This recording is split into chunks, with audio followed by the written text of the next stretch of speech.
Que Senhor dos Anéis é uma das maiores obras-primas do cinema e da literatura, você provavelmente já sabe. Mas talvez não saiba que a arquitetura colaborou muito para o sucesso da franquia. Oi, meu nome é Luz, que se você ainda não conhece a história do filme, calma que eu vou resumir para você. Dois amigos se juntam para queimar um anel, não o deles, mas esse daqui. Um poderoso artefato que nas mãos erradas faria estrago. Nessa aventura eles precisam cruzar toda a Terra-média, local de gente esquisita, papos tortos e, acima de tudo, lugares fantásticos. E é aqui que entramos. O criador disso tudo foi Tolkien, um professor de filologia que convivia em duas realidades, na zona rural em Surrey e na cidade urbana de Birmingham. E isso daqui é muito importante, duas regiões distintas urbanisticamente e que colaboraram no seu processo de criação. Outro ponto importante pra gente é que Tolkien tinha o costume de fazer parte de sociedades, grupos de leitores que estudavam, entre muitas coisas, a cultura nórdica. A primeira ideia do livro surge em 1930, com a seguinte frase escrita em um papel em branco: "Numa toca no chão, vivia um hobbit." O primeiro ato do surgimento de Senhor dos Anéis se inicia na arquitetura. E antes da gente entrar de cabeça nisso, precisamos fazer a distinção entre três esferas aqui: os livros, as ilustrações e os filmes. Já que Tolkien não apenas escreveu com detalhes o urbanismo de cada região da Terra-média, junto disso ele produziu diversas ilustrações que traduziam um pouco do que ele imaginava. Mas a concepção que temos na cabeça de Senhor dos Anéis veio um pouco mais tarde, através de dois ilustradores, Alan Lee e John Howe, que possuíam leituras bem próprias do que absorviam da obra. E quando Peter Jackson recebe a honra de dirigir o filme, ele convida os dois ilustradores para participar da construção desse universo. Então, antes da gente iniciar, é só importante lembrar, isso daqui não é uma análise única da construção do universo através da visão de Tolkien, mas de todos os outros que colaboraram para ela chegar até aqui.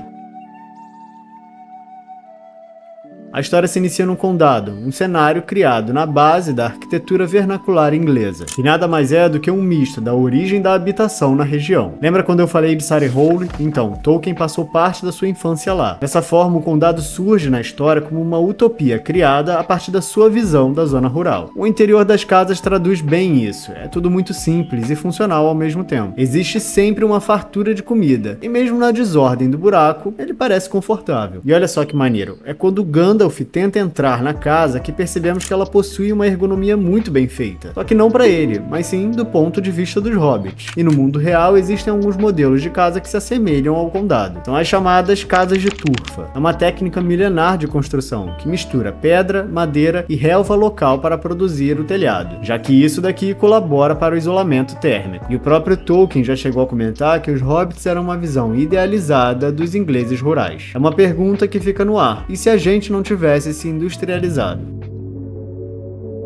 A nossa segunda parada não possui extravagância, é quase como se seguíssemos na ordem cronológica da própria humanidade. Saímos da arquitetura vernacular do condado e caímos na aldeia de Bree, uma cidade já medieval. Por ser uma cidade entre fronteiras, ela tem aquele ritmo acelerado de rotas comerciais, portões de acesso, muralhas e muita diversidade cultural. O estilo das casas é o mais clássico possível da Europa medieval. E fazendo um paralelo com a vida de Tolkien, seus encontros com outros escritores aconteciam em tabernas inglesas, e no período era comum encontrar muitas ainda na estética medieval. E aqui o filme conseguiu traduzir bem o sentimento que os viajantes poderiam ter nessa cidade, já que essas cidades entre fronteiras eram muito legais por terem coisas únicas, mas também inseguras, já que você não conhecia todo mundo.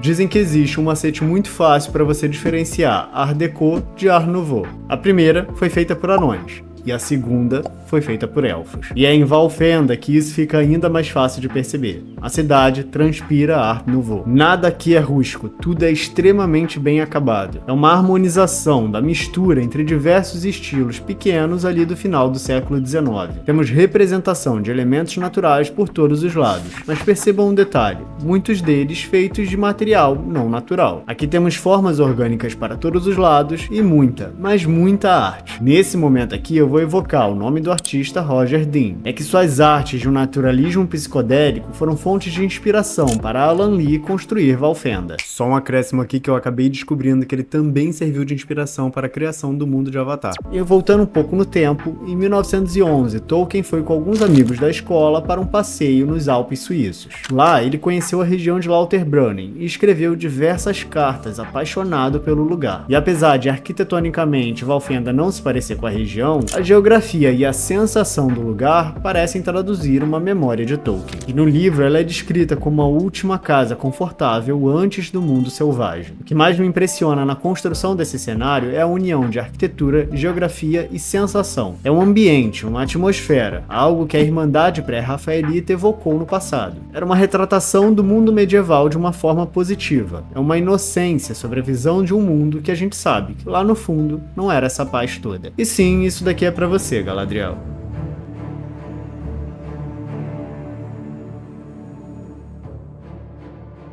E no oposto de tudo que vimos, temos os ambientes grotescos. Mordor, Isengard e Blackgate. Lugares de uma atmosfera pesada, que traduzem exatamente o que precisam. Aqui, o urbanismo não existe mais, e a arquitetura foi totalmente corrompida. Não mais uma arte que busca trazer conforto e beleza, mas sim apenas uma demonstração de poder. Tons escuros, mesmo que estejam em ambientes mais quentes, e muito uso de metal, que entra em choque com as realidades anteriores. Só que a soma disso tudo funciona muito bem para trazer a sensação de opressão desejada. É que a arquitetura escolhida aqui se debruça em cima da distorção. Ela é uma caricatura do gótico perpendicular, quando o estilo já está perto do seu final. É o momento onde as torres se tornam mais altas, os vitrais mais ousados e as abóbadas mais volumosas. É que a segunda fase da vida de Tolkien foi dentro do cenário industrial do século XIX. Chaminés, minas de carvão, um céu sem vida e pouca vegetação. É um contraste do que ele passou na infância na vida rural. Isso daqui nada mais é do que Mordor no mundo real. Um lugar que, mesmo trabalhando constantemente com fogo, continuava produzindo cidades cada vez mais frias e sem vida. É a busca do progresso e poder, independente da qualidade de vida de quem ali habita.